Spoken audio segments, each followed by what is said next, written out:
We will be writing our CSS either in the style attribute or within the style element of the head tag as of now for this tutorial. There are many CSS property and value which you need to learn, but we will not learn it separately. We will learn it along with the element. For example, if we are learning one particular element, at that time only we will see the CSS property that can be applied on that particular element. So till now the elements that we have seen is paragraph, heading and two empty elements, that is break and HR. So let us see what different text property we have in CSS or what different things we can do with our text. So let us go to our HTML document, and this paragraph that you see that we had created here, we will try different text or font CSS property on this particular paragraph. The very first thing that we are going to see is related to formatting. So let us say you want to change style or the font of this particular text or paragraph. So for that we have property called font family. So let us define the style attribute within which we will be writing all our CSS. So within this style equal to and double inverted comma, we will be writing all our CSS related to text that we need to apply on this particular paragraph. So very first thing, let us see font family. It is defined with font dash family, then a colon, and whichever font family you want to apply. For example, let's say Cambria,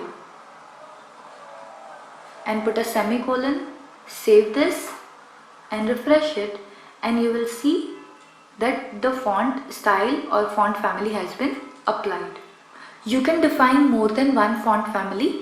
In case if your browser doesn't read the first font family, then it can display the second one. Then second, let us change the size of this text. So for that we have CSS property called font dash size. And after the colon, you'll be deciding what size to give to this particular text. So the value for size can be defined in three ways. One with the pixel, second with the percentage, and third with the unit called EM. So let us type next to the size, let's say 60 px. That means 60 pixels. Let us save it. Refresh it and you will see the size has been changed accordingly. You can also give it in a percent. Let's say if I make it 60% and then see what happens. You will see it has become very tiny because the default size of the text that you see on a browser is 100%. So if you want smaller than what is the default, then you'll be taking less than it. If you want bigger, then you'll be taking more than 100 or 120. Let's say if I make it 260, then you'll see a bigger size.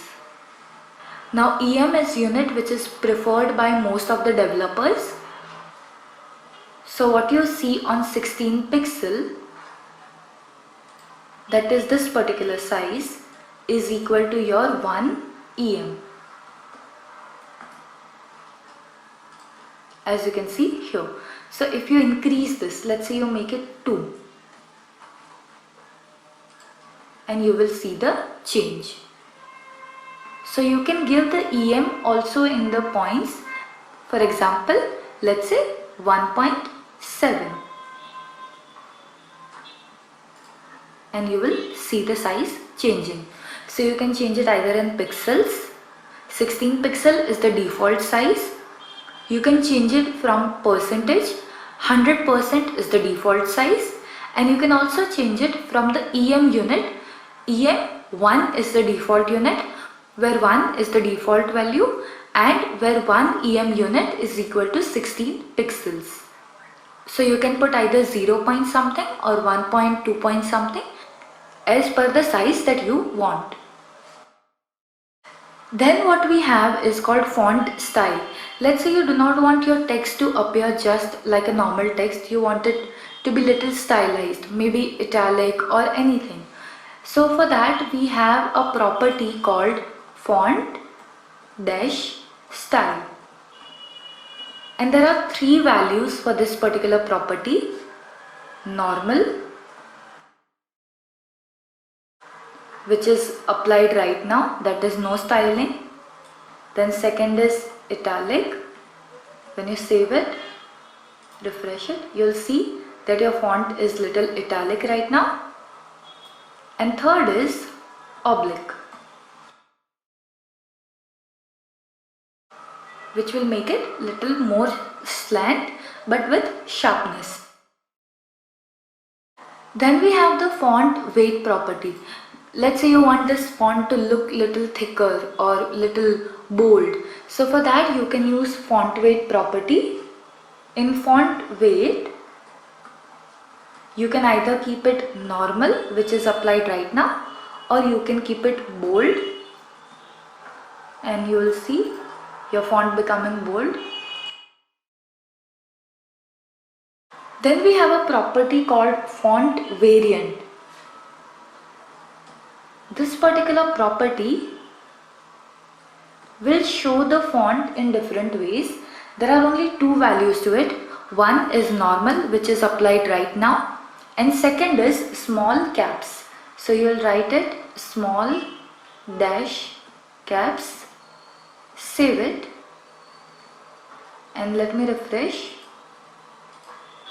And you will see here that your entire text that you have written has been changed to uppercase or has been capitalized, but you will see the first letter of the sentence is being displayed, or whatever you have written in capital is being displayed in much more thicker and bigger font. So let's say if you want your title to be in capital but still you want to display or highlight the main area of it, so you can use this particular property.